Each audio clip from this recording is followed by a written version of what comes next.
Hey, and welcome to NUFC Talk. Thank you for downloading, subscribing, getting us on YouTube, wherever you're coming from. Thank you very much. Jan, how are you doing, pal? I'm very good, mate. Yeah, I'm really good. A bit strange doing it midweek. It is, yeah. We're coming to you a day later because it was the wife's birthday, and a pregnant wife at that, you definitely don't argue with. So, like, no problem, love. We'll do the pod a day later. So, here we are. If you haven't already, you can get us on a bunch of social media right now. So, we are at Twitter, TikTok, and Instagram. Basically, just NUFC Talk Pod, and you will find us. But if you want to find us, not in a creepy way, individually on Twitter. Or in a creepy way. Oh, in a creepy way, if that's your thing, we'll just block you. Actually, have you actually ever blocked anyone before? Nah. No. Like, I've meted people. Even when we had them viral tweets, which were gone up to like towards 1 million people, and we're getting non-stop abuse from, obviously, other fans. Everton one. Everton one, fucking hell, that was some queer grief, that wasn't it? That was like 4 days of non-stop abuse. But yeah, I never blocked anyone because I just found it more funny that people got so agitated. But Twitter sent you notifications saying your tweet has gone sort of, you're getting lots of notifications. Do you want to filter these? And I was like, nah, I want to read every one. I want to bask in this glory of my tweets actually getting somewhere. yeah, I remember I tweeted whilst I was having some breakfast and feeding Jack, got into the car, drove to the office, and like my phone was like getting literally mental. And then you messaged us something about it saying, oh, there's one's a go or something. Aye. And I got my phone out, like that Twitter app was just going absolutely bonkers. Every time you read it, it would be like +20, and yeah, it was mental. Everton one was classic because like 5 out of every 6 tweets were that you were getting notifications, or there's people abusing and hammering you. So if you want to send us some abuse or agree with us or just chat Newcastle stuff, it's Glen with one N _ NUFC at Janice NUFC. Yeah, so come along, join in the fun and games, and next time we get attacked by away fans, feel free to jump to our defences. YouTube, subscribe. Yes, Click the notification bell so you don't miss another episode. Exactly. And that's it. Spotify, leave us a review. So this week, if you search NUFC on Spotify, we are the 2nd ranked pod, which was cool to see, and also a little bizarre considering we started this as a laugh from off the back of another Premier League podcast, being Newcastle supporters, just to see where it happened, and all of a sudden 15 countries ranked number 2, and It's mad that, like. yeah, cheers. So we do appreciate every single person. We're also adding a little bit of something, another layer to our followers and pod this season with fantasy football. Yeah. So if you play fantasy football on the app, is it just called FPL? FPL app. Yeah, the fantasy football app. What's the Premier League? Is it the Premier League app? The green logoed one? I can't remember. I think it's the Premier League app, yeah. It's not the Sky Sports one, it's the Premier League. It's FPL. FPL off the Premier League app. That was a terrible introduction to it, but We've no idea what we're doing. yeah. To get the Premier League app, we've started our own league. So we'll put the code in YouTube in the notes, and also on the notes for this podcast episode. So if you want to come and join us and compete with us, it is Romeo Golf X-Ray 3 X-Ray Uniform. That is the code. It's not the name of the league, by the way. The league is just NUFC Pod, but that is the code to find us. So Romeo Golf X-Ray 3 X-Ray Uniform, and we'll put this in the notes. And I think that wraps it up for the week, doesn't it, Jan? There's not much else going on, like. No, we've got a few bits. Should we start off with the friendly game? Yeah. The one just gone. Yeah, Newcastle 5, Gateshead 1. Don't think you can ever read too much into friendlies, unless you're Man United fans. They've now declared that they're going to... Yeah, great start for Ten Hag. Yeah, they're going to win the quadruple. And did you see that one comment on social media where it was like games it took Klopp to win a title, and it was like, oh, to win a cup, and it was like 150, Pep 53, Ten Hag 1. I'm like, oh God, are they really going there? Like you've won one game against like a makeshift teams where in these games any result could happen, and does anyone really care that much? No, I don't think so. I think it's just fans getting their tweets and that will go viral. Even Sky Sports putting like great start to Ten Hag, and like even Man United fans like steady on. You're giving us a bad name. Like it's just nothing. Behave. So we beat Gates at 5-1, so I predict we're going to win the Premier League. Yeah. And Miggy's going to score 20. I got 2, Miggy, didn't he? Yeah. Took his goals as well as you can look into it. But then Matt Ritchie also scored the opener, so... And I think it served its purpose. Run out 45 minutes in everyone's legs. I think Eddie Howe was just getting people used to the big pitch again. I think the only thing... sorry to interrupt there. The only thing I really took from it is, based on the 2 starting 11s we had for each half, it looks like we are going to go 4-3-3. Some people were talking, is it going to be maybe a 5-3-2 or a 5-2-3, but I think he's got his formation and he knows how he wants to play, so I think that's the only thing I took from it. I don't know about you. Yeah, no, I agree. And I think it... As much as you can take from 22 players playing against Gates and behind closed doors. I think it... 21, because Kyle Watts played 90 minutes, didn't he? I put a shift in. Is he going to start? Maybe he's starting, yeah.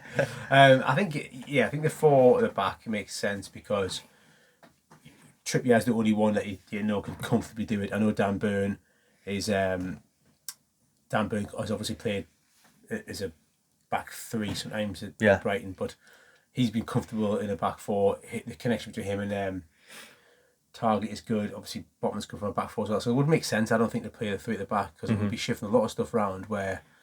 And the midfield 3 is played so well. Maxie's excelled at left wing at times as well.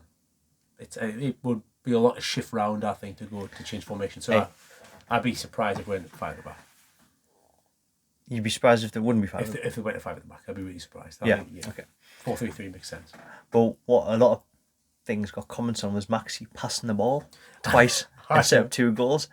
And we said if he gets a pre-season with Eddie Howe, being trained to pass and not try and take on that play for the 7th time and cut back on himself. And no, I totally agree.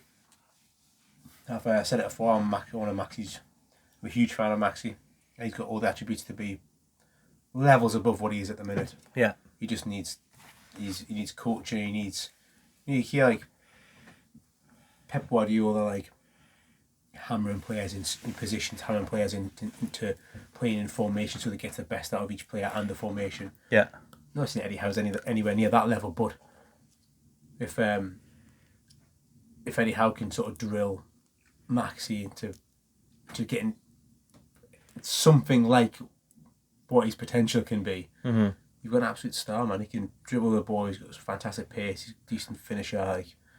Because within reason, superstars need that coaching to be able to know what to do with the talent. Because when you let talent just go and look after itself, like it almost ruins it. Sometimes you see so many great players where they're just giving it, like Maxi and De Bruce. Yeah. Like there's the ball, whatever part of the pitch is, like do what you want, because they never looked like there was any sort of game plan. Yeah, I've never had any support and no one ever got up with them and all that sort of stuff. I think the main thing for me is, I've said it before, I'm always banging this drum. I want Maxi off the ball to be better. That's my major issue with Maxi. He's going to lose the ball now and then because he tries stuff. Mm-hmm. He's going to try and take a third player on when he probably should try and get his shot away. He's going to do that sort of stuff. But at the same time, how many goals have you seen us score? Like United, Watford, all those kind of goals. It's Leeds. They had 3 goals off the top of my head last season that he scored where he couldn't side, finished. Mm-hmm.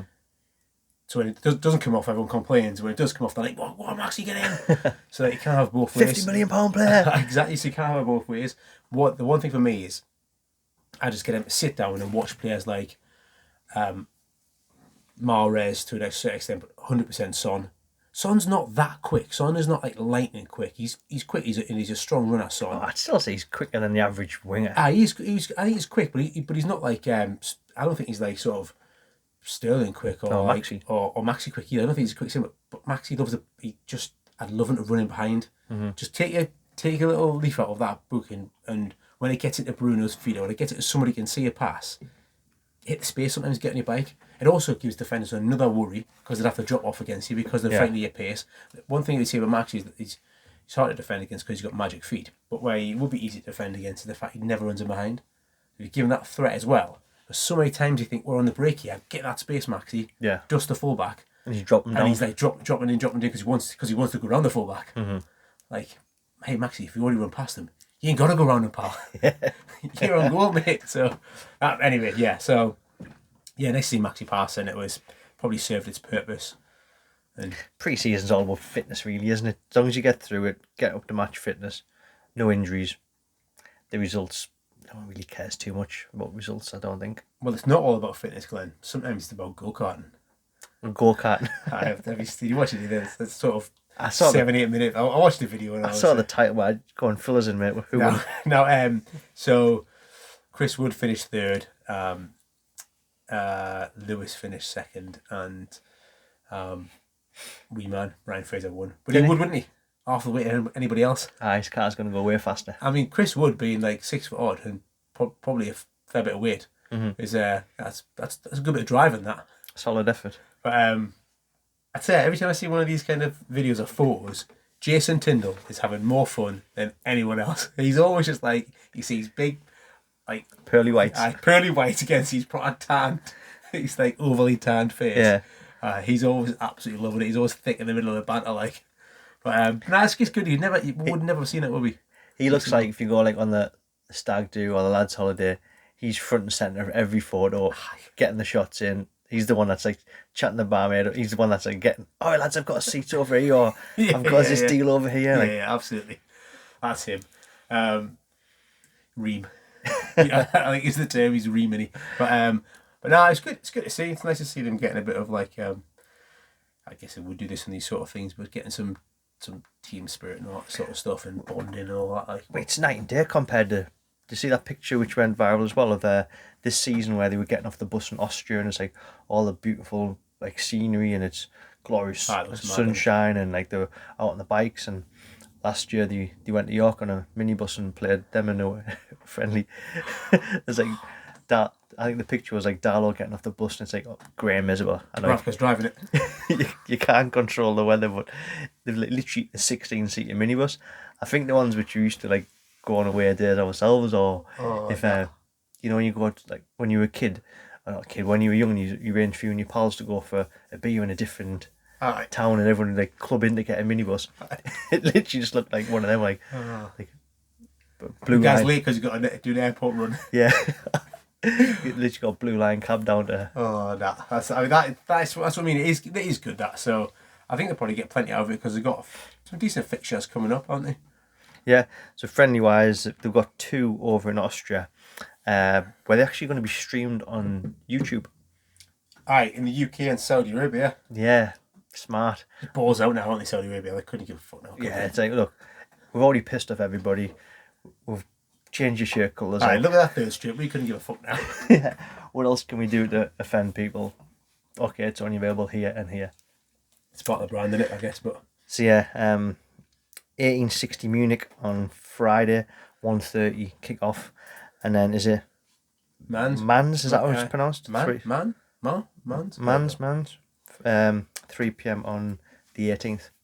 Some of their fans have been complaining about, haven't they? About playing Newcastle because of the Saudi regime and that. Yeah, and then their manager actually came out and made a statement about it. I think it was the manager or assistant manager. Quite cleverly how he worded it, where he basically said, we've got to be careful what we complain about because you'd be surprised how many pies the PIF have their fingers in, and you'd be surprised what they sponsor and what they put money into. So he kind of come out and say we're not going to play more, I disagree, but he's come out and basically said, look, careful who you go out and bang. If we agree to start arguing this, the other investments will pop up everywhere. And also he... probably doesn't get banned from Facebook neither. He also, 5 years down the line when Newcastle's brand's globally, commercially even bigger, it might be remembered and might get to play a friendly again. And so, you never know. Aye. Then we've got, sorry, what were you going? I was going to say that's probably it with the friendlies, in it. It's not from... No, that was Benfica. 26th, then we're back to St James's, which is a couple of weeks away, so... I'm looking forward to that, like. Yeah, we'll talk about that closer to the day, but yeah, Atlanta's the first one, so it'll be good to see the new ground. Saw some pictures come up from is it the Magic Weekend it's still called, or whatever it's called, the rugby league one that's always on in St James's Park over yeah, I saw that. So there's a few more pictures from fans of the concourse. Looks looks way better. Aye. Lick of paint and putting some more pictures up. There's one up there of Pavlos Ajori and stuff like that. So It's good that like. looking forward to getting in the scene. It's not hard, is it? It's not hard to get like to kind of get Paint. the fans on board a bit, like with a bit of like Pavlos Ajori, get some Chet Tioti things put about, get somebody celebrating, get Albert sliding on, after get all that, just plaster that around and people are like absolutely buzzing when they come see it, rather than it was tired, wasn't it? It was like it was tired. As a compliment, I think. Imagine one day, here's one for you. Imagine, and I don't want to get people too excited. Imagine phone signal. Imagine seeing this battle some phone signal. I know, yeah. It's like a bunker in it. Yeah, things I couldn't think of. Yeah, it's like literally an old bunker where you're going in and just doesn't. I don't know. It's a good thing because legit when I tell my wife she can't get me on with the game, I'm not lying because you can't. But then also I can't get you neither from. Aye. You just turn your phone off and just pretend you're at the game. Yeah. Turn your phone off. But then the next game after Atlanta Atletico Bilbao was Forest, which leads us on to the tickets. Yeah.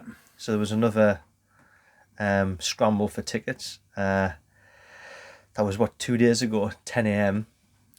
And I have no idea how this happens because for the other ones I was in queue for over an hour. This one, I set an alarm and I set my alarm wrong. I meant to set it at 9, set it at 9:50 randomly. No idea. I was at the office, so I just logged on my laptop whilst I was like working as well. Went over at 10 o'clock and I was like 900th in the queue. Class. Which was great, but is it anything to do with how long you're in the queue for Nah, an hour? I don't think so.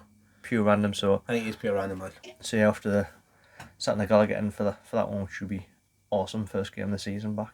Yeah, it'd be good that should be a televised game. I think that like first game for us back in the Premier League against like Forest. As much as we love Newcastle and just we say the fans, we know our fans are awesome.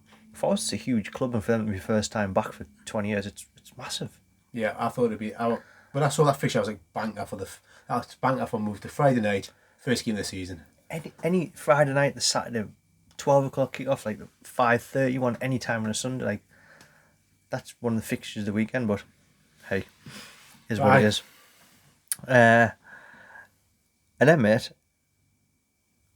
looking at transfers.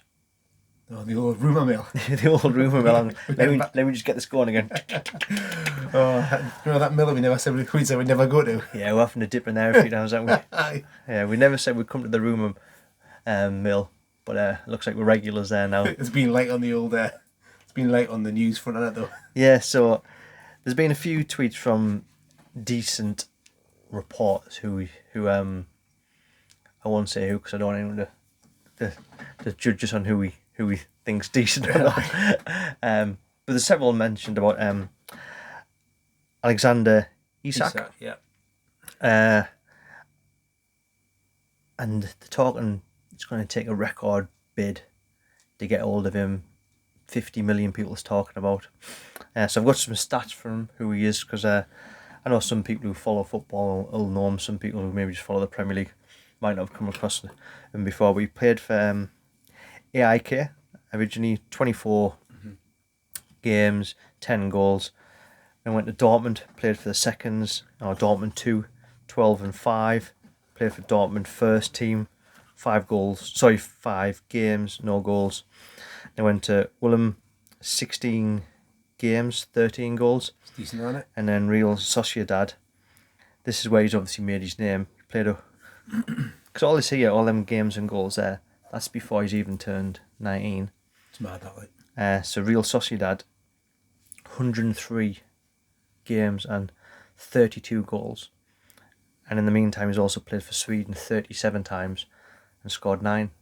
That's when I've seen him in the Euros. Yeah. I'm watching the Euros last Oh, year. and he was also the Young Player of the Year in La Liga in the 2021 season. Because he scored more goals in the last season, hasn't he, than like he's doubled his tally for goals over the three seasons, but last season, so was it 17 or something he got? So if you look at that, you mentioned this before we press record, so I'll steal your little statement here. Go on. It's yours, mate, have it. But 22-year-old, his returns 3 and 1. Yeah.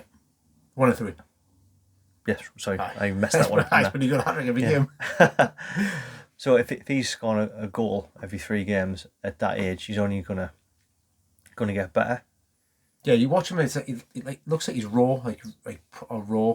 Whereas if you look at like, that Diaby, Yeah. he already looks at the finished product. Everything looks like, I don't know. It's like, you know what I mean? Like sometimes you watch Isak and it looks a bit like,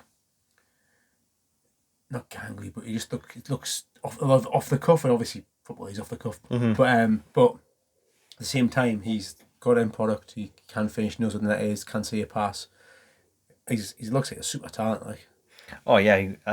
So if he played, how is he fit into the team? Because he's not going to want to sit on the bench behind Wilson. Yeah, absolutely. Yeah. Don't know.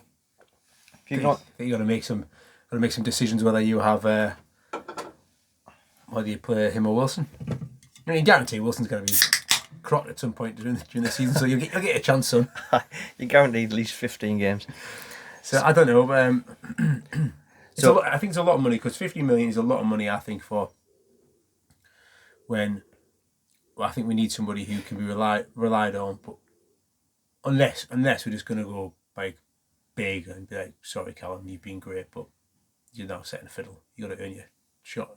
Mm-hmm. Which there is no loyalty. I just think I would rather spend the money big, wide, me.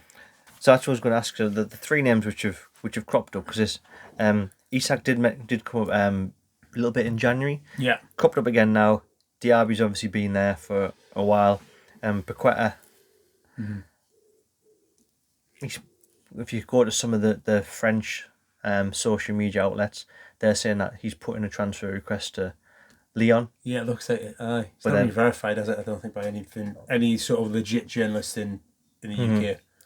But for how much information, how much hype there is around him, you're saying, the one I always get back to front, there's no smoke like fire. Yeah, that's the one. So yeah, sometimes I'm going to contradict myself, because there can be smoke without fire, apparently. I don't think that's got much in that. It doesn't make sense to me. Why would we go and splash out 50 million on a place where in a bit of the team when we are probably our strongest?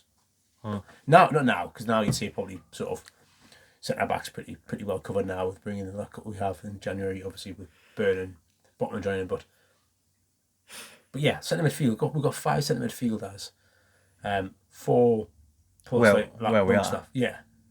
Why do we need to add one in there? Yeah. So if you're going to only get one, I think we need to strengthen our wide. I personally think our wide, especially if we're playing 4-3-3. That's such a every position's important in the Premier League. You can't really carry players, but especially if you're looking to get that press going, your top 3, your press starts with up top, right? So that should arguably be the place we look to strengthen first. Yeah, he's got loads of energy. He's got goals in him, direct. Mm-hmm. He looks like proper real deal, like real quality. So I would be going there first, and I'll be looking to loan someone in to sit under Wilson and play when needed, like a Broja. You're still thinking Broja, yeah? Someone like that, or that ilk. I'd said it previously. Ekitike made perfect sense to me, because he was young enough where he wouldn't be that upset sitting on the bench. Then he's in talks with Paris Saint-Germain. Yeah. I don't think there's anything in Ekitike now. I don't think it'll happen now. No. But at the time, that's what I was thinking. That's why I thought it was perfect, because of the nature of who you're going to say. I didn't see anything in Calvert-Lewin, because it didn't make sense. Like, Calvert-Lewin's going to want the number 9 shirt and play every game. Yeah, I really hope that one was never going to happen. That one just I'd absolutely take him, right? But it just doesn't make sense. Didn't make any sense to me, and I can't see us building a strike force around him, because he's a bit more of an old school centre forward. He's the guy that puts in diving headers which you never see anymore. And he's a proper box. I think there's more to him than being a box player, but he is like a penalty box striker, isn't he? Like, that's what. But then we've not got Chris Wood to do that. Yeah, but he's just like Chris Wood couldn't lace up DCL's boots, I don't think. How much have we got between? Yeah, 100%. Yeah. If you look at his form under Ancelotti before his injuries, Ancelotti said to him, "Stop, score goals." Yeah, he said, "Look, score lots of goals," in an Italian accent, and suddenly he was like, "Actually, I'm doing it now." But he just said to him, "Play within the width of the goalpost. Play like Mm-hmm. You know, that's where you need to be all the time. And since if you look at his numbers under Ancelotti, everything goes through the roof. Goals and assists, mainly goals because he was getting on the end of everything rather than like arriving later, arriving 2 steps too late. Wasn't that what Sir Bobby said that Shearer just played between the... It's always, Ancelotti's always copied to Bobby, man. Yeah. But yeah, that's what he said to Shearer as well, and sort of Shearer sees his career. But yeah, so I would absolutely have taken Dominic Calvert. It just wouldn't make sense to me now though. To spend that much money. So I think personally I would absolutely be bouncing if we signed Diaby. I don't think anything's going to happen. Do you not? Nah, none of them. I think we still will sign another player. But I think someone that will sign is someone that none of us are aware of. It's not being mentioned. And if you look at our history since the new owners have come in, Trippier, I think that's one where they maybe learned, where they went out there in December, it was kind of announced we were fishing around and it got dragged out a little bit. But after that, the Bruno thing, that happened pretty quickly. I don't think there was lots of talk for weeks, maybe a couple of days. For Arsenal, wasn't he?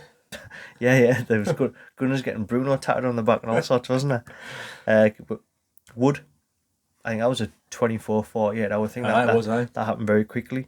Do you remember we needed a striker to play against someone who was it? Wasn't Watford, was it? We had a game happening that weekend and we didn't have a striker because Wilson was injured. Gale was shite, so yeah. So that would happen pretty quick. Matt Target. Yeah. No one saw that coming. Dan Burn. Nobody saw that coming. Dan Burn was just like just pictures of him arriving at St James's basically, wasn't it? Yeah, like I'd be honest, I knew of him playing at Brighton, but I didn't know how much he was a local lad and all that jazz, because you're not going to know the background of every player in the Premier League, but all of a sudden it's like he's returned home, like, get in, he's back to Blythe. Nick Pope, there was whispers, but we were linked with a bunch of keepers, I think, just through general, who would we get between... We were nailed on signing Henderson, weren't we, until Dan Ashworth came in. I'd say he was sat having some scran in the big market and he thought he was signing, and Ashworth's like, nah, sorry, I've got this kid called Pope coming over the Time Bridge now, catch you later. See ya. And then obviously Botman. So if you look at, there's 1, 2, 3, Botman's 4, only 5, one really, 6, but 7. that was a sort of a kind of a hangover from the January chasing, wasn't it? Yeah, so 7 players there, 2 which have been in the public eye, which was Trippier and Botman, which I think that's because he had a few options. So the 5 other signings happened within a couple of days, which no one knew about.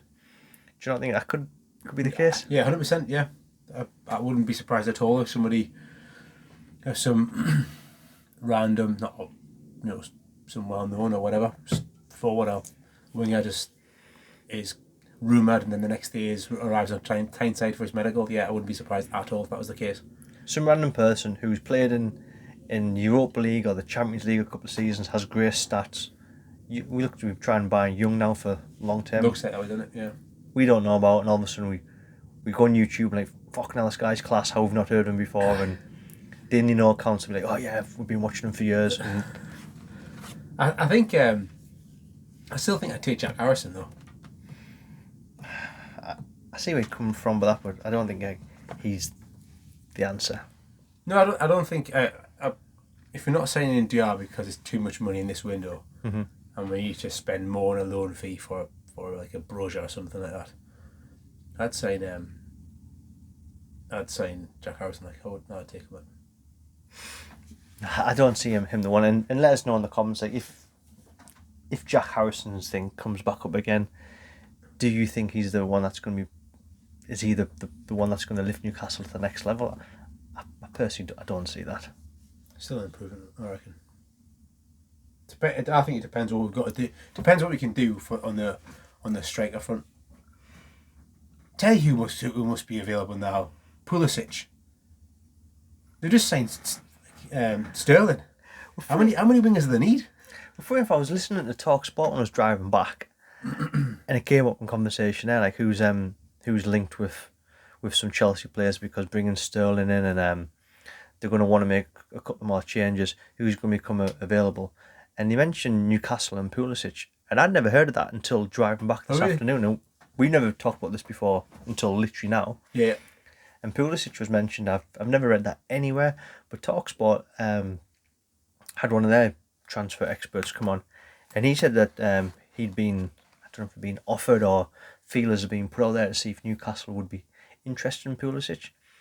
Surely he's on 600 grand plus a year and a week. Sorry. Nah, he'll be on some cash. He'll be on like 200. Like that's the thing. But I think he hasn't.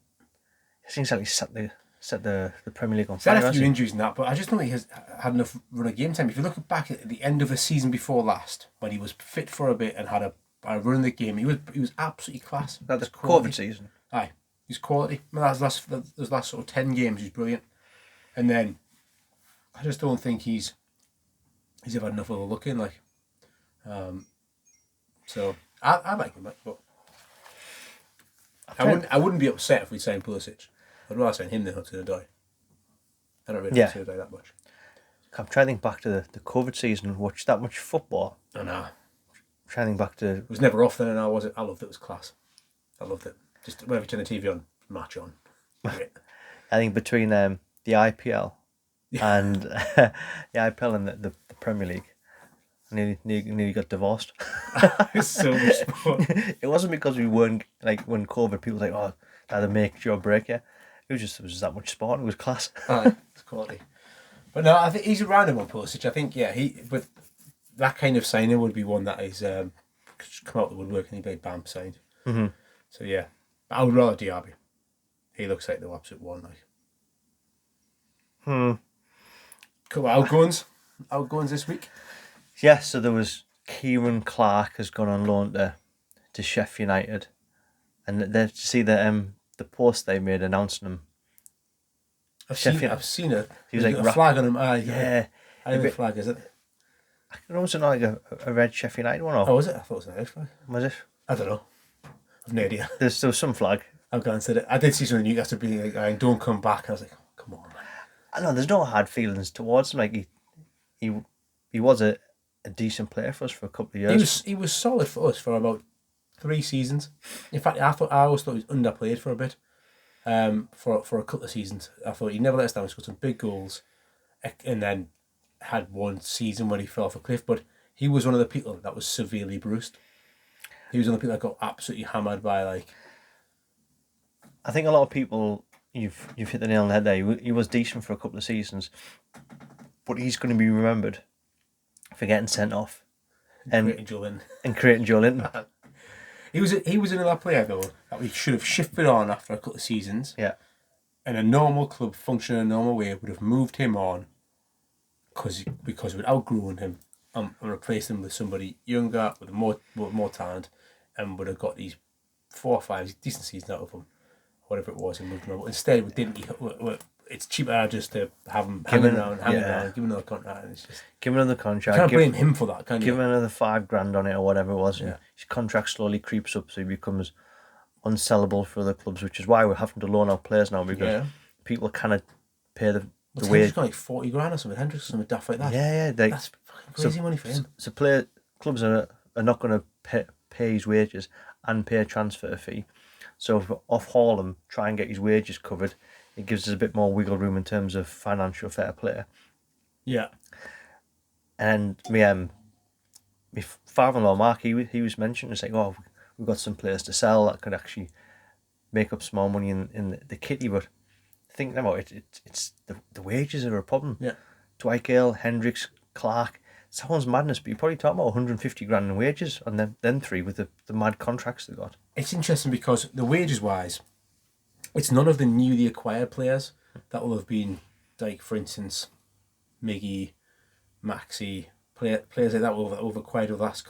It is the players that we've had for, like, Matt Ritchie or something that we've had for, too many seasons. And it is those every couple of years, often another extension of 2 more years, and with that comes in that it's exactly as I say. But it's not Miggy won't be on wages that are too much for him to be unsellable because he's only had 1 contract since he signed, and we wouldn't have paid him astronomically out because we didn't pay that. We were never a big. It's the re-signing of the players that's already been there. So if we'd have signed Miggy a decade ago, he'd have probably been on 400 grand a week by now. It's it just shows you how bad managed the club's been. Because even there's obviously more to it than just what we're rambling on here. But even when you speak to football fans, we know that contract when you get into 28, 29, that's a big contract where the player wants to get as much as they can. Yeah. And they either want to go on a free so they can get more wages because the club isn't paying 10, 20, 30, 40, 50 million, whatever they're worth. So they're trying to get as much as possible from the club. And we're just paying them salaries, which is why we end up with an aging squad, which is freaking hard to sell. Yeah. And if it wasn't for the fact we have owners which have more money than we even know how to vocabularize, would be screwed. Yeah, we would. It would be a case of having just to wait out the next 3-4 seasons whilst those just leave on freeze. Yeah, Ashley just hopes that this squad was hopefully not too shit to get relegated, but if they did, they were good enough to get us back up. Yeah. Which is, you became lucky twice, didn't you, in a way? He did, like yes, that was the times he backed us when he got us back into the Premier League. Both times we comfortably had like the best squads in the Championship. But we've seen it for the teams before. Like, if you don't get that instant bounce back, like the Championship is a horrible place to get out of. See the likes of Sunderland and Leeds and Nottingham Forest and I don't know, but so it's good to see a couple of players going out. So Clark was the first one, and then Hendrick, you mentioned him. Yeah, get him back. Scored his debut. Hi, so he gone to, was it Reading? Reading, signed at lunchtime, went straight into a friendly in the afternoon, scored. £6 in the evening. Yeah, too easy. Yeah. Too easy. But good to see him. Again, as much as I used to hate Hendricks, I didn't hate Hendricks. I hated Bruce for playing Hendricks. I couldn't understand it. I hated it so much. So, although he had a knack of scoring the odd goal, didn't he? I think he got one at the start, didn't he? But he got a few. He definitely got a few. Did he? He got a couple. He had a knack of a couple of. Didn't he score on his debut? I scored a belt. There was a little side from the top bags, if I remember. It was like, oh, what Bruce has pulled this one on the bag. Where? Well, to be fair, I actually thought it wasn't a bad signing because if you wrapped it up into what else we signed that transfer window, so we signed Ryan Fraser, Callum Wilson, him. I can't remember who else we signed that transfer window, but we signed Maxi. Was that before? But either way, it was I think it was 5 signings, and if you wrapped it all together, I was like, actually, that's a pretty good window. That taking him free from Burnley's pretty solid and stuff. But then, Bruce. I think he's another one that he can't. It's no bad feelings at him. Like, he's been a good professional. He's trained. He's grafted when he's played. He's just nowhere near the level to be. He's a Championship football player, as is Kieran Clark now, Championship football player. So he kind of batter them for just being not good enough. So can you see us selling any players, or is it just going to be all getting players off the wages for the season? A lot of that, like what assets are really going to Miggy maybe? Ryan Fraser, if you want to sell them, but I just don't see. I wouldn't want to sell Ryan Fraser, by the way. Depending on who we buy, I want to cash in on Miggy or Murphy. Murphy's maybe one. Murphy or Miggy or Jamal Lewis. If they're all if they are, I would sell. Because you got that clump of players which are all very close together, which Richie falls into, Lewis falls. Who's buying Richie? That's the thing. Who's I know. Buying, that's what I mean. So if you clump them players together, where there's little steps between them, but between like the top of Miggy and bottom of Richie, you can see a distance. But you got Richie, you got Lewis, you got Fraser, you've got Murphy, and you got Miggy. Them 5 players, we don't need all 5 of them, so we've got to get at least 2. I think Ryan Fraser has definitely got end product, 100%. He'd be staying. I'd personally be keeping Murphy because I think he's more versatile than Miggy. Miggy, I think if you were selling one of them 3 that'll play wide, I'd sell Miggy. Personally, I know you see itself Murphy, but and then I think I don't think you can't sell Matt Ritchie, but if you could sell Matt Ritchie, I'd sell Matt Ritchie in a heartbeat because he's done his time. He's been a servant. We probably made him a multi-millionaire at the same time. Yeah, any hard feelings for either of us. Thanks very much. See you later. Yeah, he's made some good money. Exactly. So there's no loyalty. It's like we don't owe him anything. He owes us nothing. But if we could move him on, I'd be happy to move him on. I just don't think we can for the same reason. who's going to pay for him. Jamal Lewis, I would personally like to keep for one more season. I know you think there's a player in there. I think there's a half decent player in there. I think Klopp wanted to be Robertson's understudy for a reason because there's something in there. Yeah. So give him this pre-season, give him some game time in Austria, give him some game time back at St James's in the pre-season. Let's see if he looks if he looks like Jesus Christ. There's such a cliff to fall off when you take Target off and bring Lewis on. But they still got Dummett. I don't know. That was a homegrown. Trying to keep Is that ticking a box? And maybe. Yeah, I don't know. And then you still got Gale. He'll go. Gale will go. Yeah, he'll definitely go. He'll go on loan somewhere and score some goals in the Championship. Probably get another club promoted. Yeah. So there's still some busy action to come from St James, and I think a lot of it's going to be going out. Yeah. But on a note to leave it on, because I think that's pretty much dried up the week's news. This Saturday, conference at work at St James's Park. Oh yeah. Yeah. Nice. So out of the blue, the client's like, "Oh, we're conference in Newcastle. Blah blah. Glen, can you go and check out these venues?" And you expect like the normal like hotels where you have them in like the Hilton, the blah blah blah, all these like soulless rooms, and I was like, "Fucking alright, like." Same old. Yeah, then got a WhatsApp message. Oh, it's St James's Park. It was funny. The person that told us about it was like, "Oh, it's the Moncure Suite." It's like the Moncure Suite. Like what's that? That's before they said St James. It's like Moncure Suite. I'm like, I said, no, I never. I said, oh, it's St James's Park, and I still Moncure. And obviously it's the Bobby Moncure Suite. Yeah. It was just funny, like, oh yeah, the Moncure Suite. Not a Newcastle fan, obviously from Scotland. So yeah, I went up and checked the conference room up. Got to go on the glass, on the reception area, and up the lift, and we've got Paul Dimmock kicking about there. He's usually around there. Big Paul Dimmock earned his 40 grand a week whenever he's on. Yeah, sat receptionist for photos. So yeah, we got up on the floor, and the corridor looks class as I'll get loads of pictures while there, and we'll put it on social media. It's got loads of the strips and the pictures of like all players and whatnot. We've got the two big conference rooms, and then it walks out onto the directors level. Nice. And turn around, like this is brilliant. Obviously, never get to go and sit in that part. First seat on the right hand side is Sir Bobby's. Class. Yeah. Absolute class. So yeah, we'll get some pictures of that on Saturday and share them around. So I'm actually looking forward to that. It's gonna be really good. So that's where I'm off to on Saturday, mate. Do you know my missus went to a food festival at the Stadium of Light. I think it's St James's. No, the Stadium of Light years ago, and she was trying to change. This is when my eldest was a baby. And she was trying to change, trying to find somewhere to change the bed. she couldn't find anywhere, so she just started trying all the door handles. Yeah. She went into one of the big directors things in the big boardroom and just like, okay, just put her on one of the chairs and just change that. So she's like, when we talked about Stadium Light the other day, I don't know why it came up. She's like, yep, change up as arse on the one of the boardroom seats. So maybe we can do that, mate. Take the wee man on. Yeah.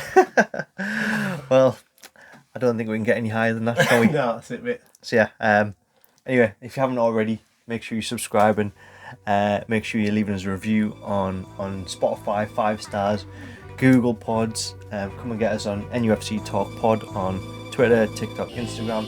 If you play Fantasy Football League, we'll put the code in the YouTube video. We'll put it in the body of this podcast. But if you've got your phone in your hands right now, it is Romeo Golf X-Ray 3 X-Ray uniform. Come and have a bit of fancy football with us. Yep. Apart from that, cheers, Jan. That's it, man. Yeah, in a bit.